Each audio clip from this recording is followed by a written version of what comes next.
అదే RTV app వార్తల్ని క్షణాల్లో చదివే అవకాశం ఉంటుంది. ఒక న్యూస్ పేపర్, ఒక టెలివిజన్ ఛానల్ మీ చేతుల్లో ఎప్పుడూ ఉంటాయి.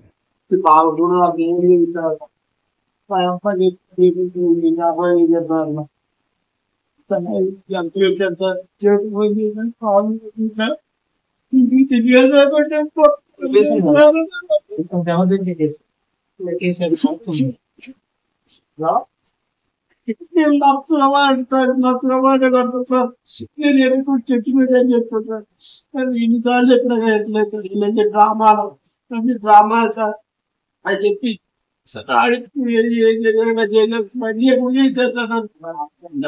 కన్నా కూడా పని చేయకూడదు. నా పేరు కల్పన మమత. మా ఆయన గారి పేరు నాగరాజు. మాది నారాయణగూడ అసరాపేట మండలం. దాసరి అప్పారావు అనే అతను మా ఆయనపై కోడిపుంజి దొంగతనం కేసు మీద అసరాపేట పోలీస్ స్టేషన్కి ఫిర్యాదు ఇచ్చాడు. ఆ రోజు మా ఆయన్ని విచారణకి తీసుకెళ్ళి కరెంటు షాక్ ఇచ్చిందే కాక బయటికి తీసుకెళ్ళి అతి దారుణంగా కిరాతకంగా ఆయనపై హత్యా ప్రయత్నం చేసి ఆయన్ని ఈరోజు మంచం మీద ఉండి నడవలేని స్థితిలోకి తీసుకొచ్చారు పోలీసు ఎస్ఐ రామ్మూర్తి సార్.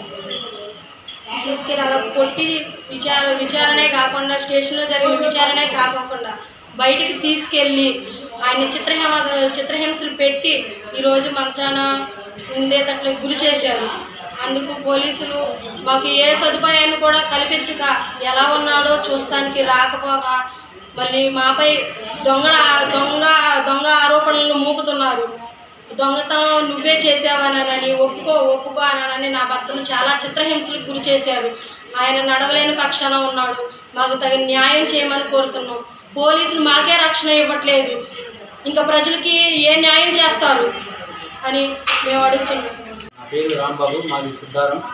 మా అసరపేట మండలం నాలుగోనికి చెందిన కనపాల నాగరాజు అనే వ్యక్తిని మా మేనల్లుడు కొడుకుని దొంగతనం చేసిన అనుమానంతో వాడిని నిందించారు. వాడు దొంగతనం చేసినో లేదో కొడుకుని చేసినో తెలియదు. అసరపేట పోలీస్ స్టేషన్ వాడిని తీసుకెళ్ళి చిత్రహింసలు పెట్టి కరెంట్కి ఉపయోగించి కరెంట్ షాక్ ట్రీట్మెంట్ జరగడం జరిగింది.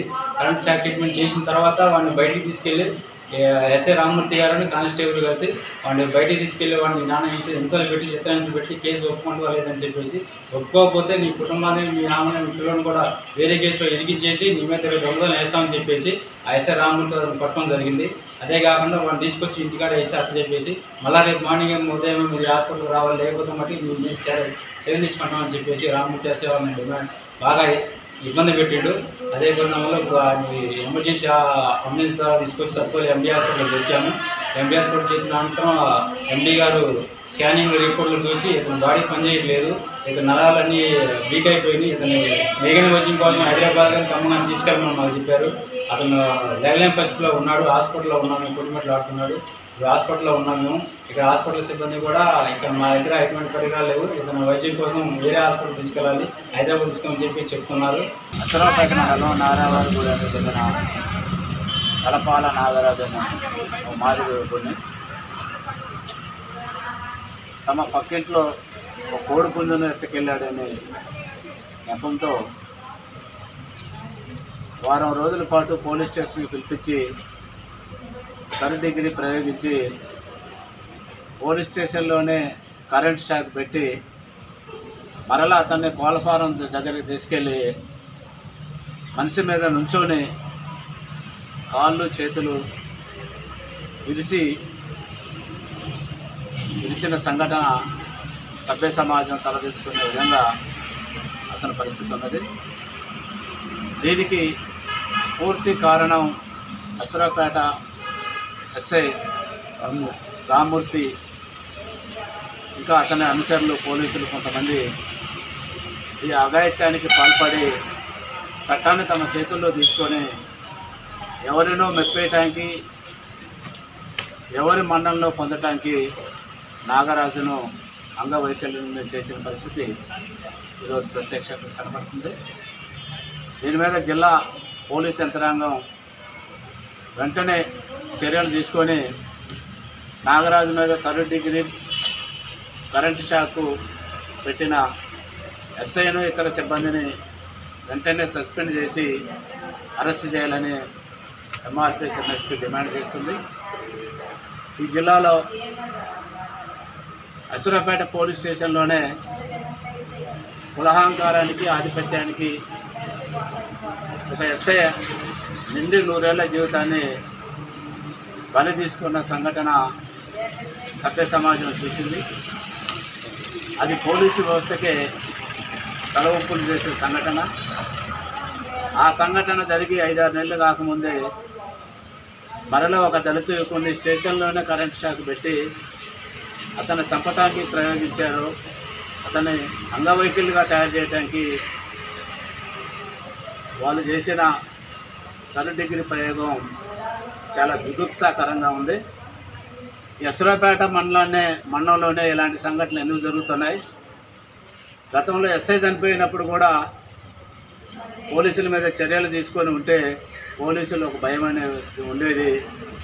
అలాంటి భయం లేకపోవటం వల్లనే ఇలాంటి నిరక్షరాస్యుల మీద సామాన్యుల మీద పోలీసులు 3rd డిగ్రీ కరెంట్ షాక్లు పెట్టి వాళ్ళు చనిపోవడానికి కారణమవుతున్నారు. దీని మీద వెంటనే జిల్లా ఎస్పీ గారు ఎస్ఐతో పాటు మిగతా వారిని కూడా సస్పెండ్ చేసి పూర్తి విచారణ చేపట్టి నాగరాజు కుటుంబానికి న్యాయం చేయాలని, మెరుగైన వైద్యం కోసం అతన్ని హైదరాబాద్ ప్రైవేట్ ఆసుపత్రికి తీసుకెళ్ళి మెరుగైన వైద్యం అందించి పోలీసులే వారి సొంత ఖర్చులతో నాగరాజును మనిషిగా తయారు చేయడానికి పోలీసులే ఆరోగ్యపరంగా చర్య తీసుకొని మెరుగైన వైద్యం అందించాలని మేము విజ్ఞప్తి చేస్తున్నాం, డిమాండ్ చేస్తున్నాం. ఇలాంటి పరిస్థితులు పునరావృతం కాకుండా ఎస్పీ గారు తక్షణమే బాధ్యులైన పోలీసుల మీద చర్యలు తీసుకొని సామాన్య ప్రజలకు మేము రక్షక భటులమే, మేము ఫ్రెండ్లీ పోలీసుమే అనే గతంలో చెప్పే మాటలను ఆచరణలో నిరూపించడానికి ఎస్పీ గారిని అడుగు బిగించి పోలీసులను ప్రక్షాళన చేసి రౌడీలు గూండాలాగా వ్యవహరించే కొంతమంది పోలీసుల మీద చర్య తీసుకొని చట్టాన్ని ప్రజల సుష్టంగా తయారు చేయడానికి ఎస్పీ గారు ముందుండాలని విజ్ఞప్తి చేస్తూ, ఈ ఉమ్మడి జిల్లాలో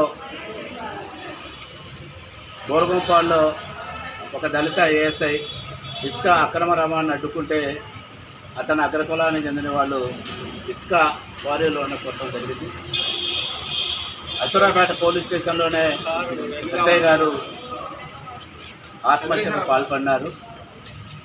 నిన్న కాక మొన్న పెనుబల్లి పోలీస్ స్టేషన్లో ఒక లారీ డ్రైవరు పోలీస్ దెబ్బలను తట్టుకోలేక ఠాణాపై నుంచి దూకి ప్రాణాపాయ స్థితిలో ఇప్పుడు హాస్పిటల్లో కొట్టుమిట్టాడుతున్నాడు. పెట్రోల్ బంకులో జరిగిన సంఘటనలో చింతకాని పోలీస్ స్టేషన్లో ఒక రౌడీ షీటరు దళిత జవాన్పై, ఈ దేశాన్ని రక్షించే ఒక జవాన్పై పోలీస్ స్టేషన్లోనే కర్ర తీసుకొని కులం పేరుతో దూషించి కొట్టిన సంఘటన. ఆ సంఘటనని కప్పి మసిపూసి మారేడుగా చేయడానికి అక్కడ సిఐ దళిత యువకుల మీద 3rd డిగ్రీ ప్రయోగించాం. ఇట్లా జిల్లా వ్యాప్తంగా ఎంతోమంది దళిత యువకుల్ని, అమాయకుల్ని పోలీసులు వాళ్ళ ఆధిపత్యంతో, వాళ్ళ కాకి డ్రెస్ అన్న కావడంతో పోలీసులు పేద ప్రజలను అందరినీ ఇలా దాడులతో ఇలా 3rd డిగ్రీ ప్రయోగించి పోలీస్ స్టేషన్లోనే కొట్టడం, పోలీస్ స్టేషన్లోనే కరెంట్ షాక్ పెట్టడం, పోలీస్ స్టేషన్నే వాళ్ళు ఇష్టం వచ్చినట్టుగా వాడుకొని పేద ప్రజలను భయప్రాంతకు గురి చేస్తున్నారు. ఈ సంఘటనపై వెంటనే ప్రభుత్వ యంత్రాంగము, జిల్లా పోలీస్ అధికారులు, జిల్లా కలెక్టర్ కూడా చొరవ తీసుకొని అన్యాయానికి గురవుతున్న వారికి రక్షణ కల్పించాలని.